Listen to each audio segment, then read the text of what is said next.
contested. Drop them. Hardpoint lost. Hardpoint locked down. Hardpoint contested. Hostile UAV above. Hardpoint identified. Hostiles have the hardpoint.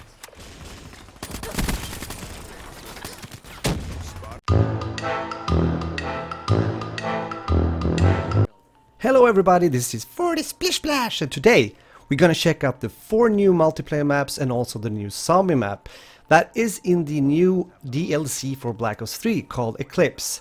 Now, first of all, I want to say thank you to Activision Nordic for sending me a code for the PS4 to check them out and give you some info about them. And again, I'm going to cover all 4 maps and tell you guys a bit what I think, but also give you info about the maps.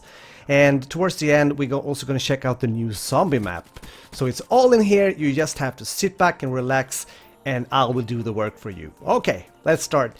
Now, the first map here is called Knockout, and as you can see, it has got some inspiration from Asia. Maybe both Japan and China. I've been in both countries, I see some similarities. There's some beautiful cherry blossom going on, bright colors, I really like that. I also will tell you guys that this is really my hands-on first try with the new DLC.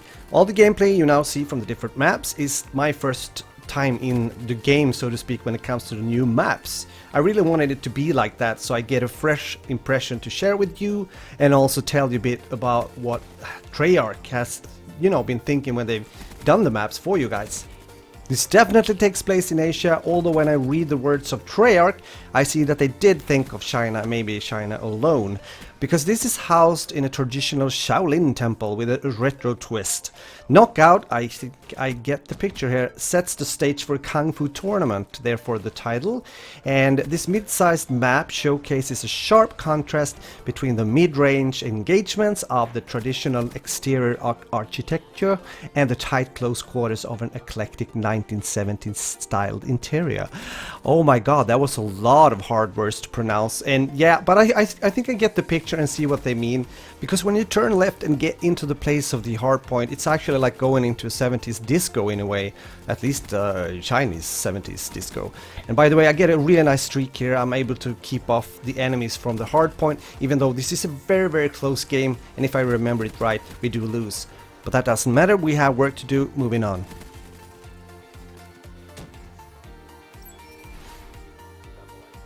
Welcome to the map Verge. Now, this was actually the first gameplay or the first map I entered for the day, and as you know, when you get into new kind of, not only a new game, but at least new maps, you tend to be a bit lost until you find your way. Finally I did, and it was quite fun actually to play Uplink on this map.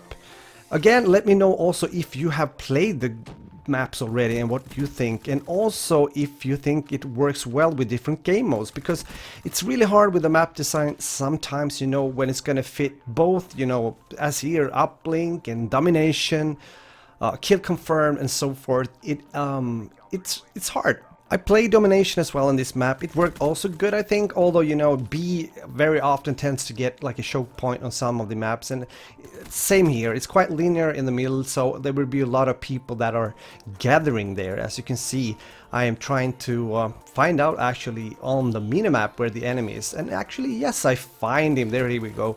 But we're gonna move on into the map and I'm gonna tell a bit about it. Now, this is what Treyarch says about Verge. This reimagination of the classic Call of Duty World at War map Banzai. Verge drops multiplayer combat into the center of a distant post-apocalyptic future. I think they're right about that. Bang bang, by the way. Where 2 warring factions are entrenched in constant battle. So you gotta take control of the key bridge, we were talking about that, I guess that's the B flag when you play domination, fortresses, tunnel systems and waterfalls as you engage in high-speed action through this medium-sized map. Okay, so they consider this also to be a medium-sized map, kind of interesting. Well, I guess they're right, they should know, they have designed the map, so there we go.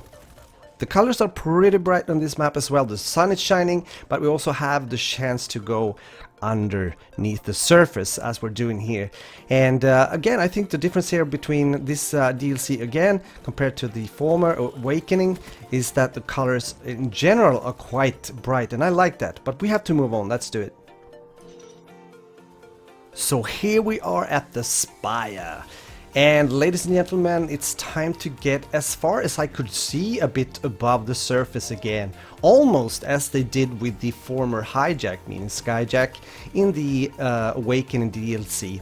Now, I can say straight away, this is actually, at least for now, my favorite map out of the 4 multiplayer maps. I liked it directly I started to play it. And as you can see later on in the video, there's quite a lot of places where you can wall run on the sides, a bit in the mid, but mostly on the sides here on the map, and it's pretty goddamn cool, I think. What I also like about this map is that they have some open places, meaning that you can have some 1v1 gunfights without, you know, being trapped in a room or things like that. Sure, there are rooms here as well, you will see that, but as you can see, for example, here between you know, C and A, and with the B in the middle, you have some pretty big area to fight. And here's an example of the wall running I was talking about. You can bounce between the pillars and move on, which is kind of cool. And of course, here's some words from Treyarch regarding Spire. Now Spire takes the multiplayer combat to futuristic suborbital airport terminal, which is set high in the clouds. And multiple levels and open areas promote intense mid-range combat around a clean, high-tech civilian environment. Watch your step, because one wrong move could send you plummeting back through the stratosphere. So remember that, guys, watch your step. Actually, I did not fall off this map, but later on when we get into another map, I did fall off. That happens even the best, I can tell you.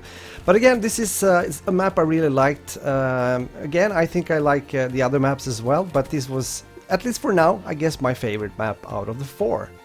I also think that this map will manage the different kind of game modes that are available in Black Ops 3. For now, I've only played Domination on the map, but I'm pretty sure that other game modes such as, you know, like Demolition also and Hardpoint will work good on this map. But again, time is running, and not only running out, but we have to move on to the next map. Welcome to Mustafar. I can almost see Obi-Wan Kenobi and Anakin fighting down there in the lava. No, this is not Star Wars, it's still Call of Duty. And this map is called Rift. Now, this map a bit, when it comes to the setting and especially the colors, reminds me a bit more about at least one of the former maps in the Awakening DLC, which came out before this one. But it's also kind of cool, I think. There's a lot of places on the sides where you can wall run. It's quite easy to be taken out if you are spending too much time doing that, because, as I said, some of the spawns are actually happening quite close to where you land when you are wall running, so be aware of that. So I was playing Hardpoint, as you can see on this map. It also worked pretty well, I think.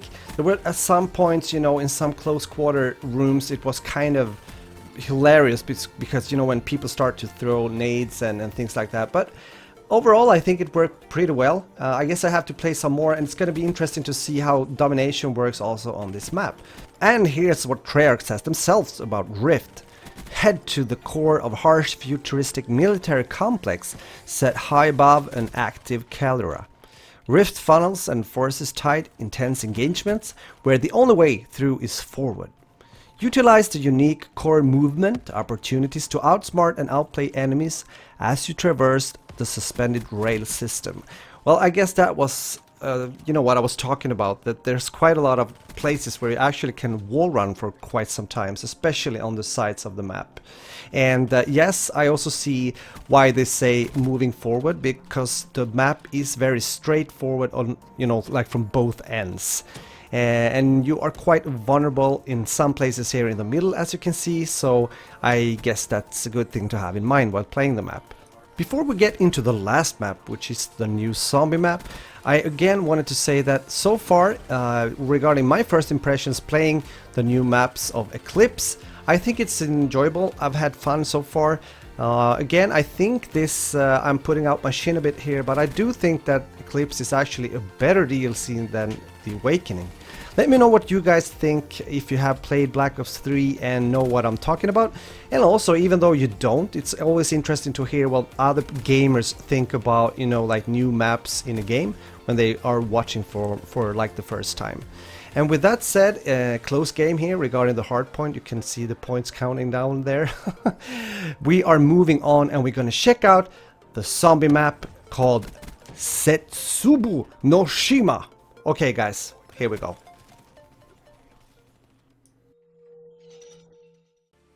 So it's a quite elegant cutscene that actually starts off before you get to play, and I just showed you a small bit of that. If you get the game, or actually the DLC, you will see for yourself. Now, if you like zombies, you will not get disappointed. I liked the map already when I sort of got up from the water and started to make my way through the jungle here. I like the kind of light settings for this map, and it made it kind of creepy actually to go around, especially since I didn't know much about the map, playing it for the first time. And as you see, I made my way through here, and I'm getting closer and closer to this testing facility regarding Setsubu no Shima. I like to say that over and over again, it's pretty cool.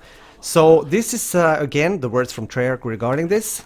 The Origins characters continue on their mission to stop the zombie apocalypse, not only in this universe but in all universes. Now the heroes find themselves stranded on a remote Pacific island, home to a secret biological research lab experimenting with element 115. And its effects on human, animal and plant biology has created horrors beyond belief. Players will face new terrifying zombie enemies, a variety of innovative transport mechanics, more devastating traps, and classic zombies side quests. Now, isn't that something? And I definitely gonna play this more. I gonna play it with friends too. That's kind of the way I mostly enjoy to play the zombie game mode. Thanks a lot for watching. Thumbs up if you liked this video. I put down a lot of work in this one. I hope you enjoyed it. Please let me know what you think in the comment section. Until next time, take care and enjoy the new DLC if you get it. Bye bye. This is 40 Splish Splash. Thanks a lot for watching. Don't forget to give a like, share the video, and maybe also tell me what you thought about it in the comment section. You can also click the annotations if you want to see more from me, and if you're new to my channel, don't forget to subscribe and you will get more content coming your way. Have a great day, bye bye.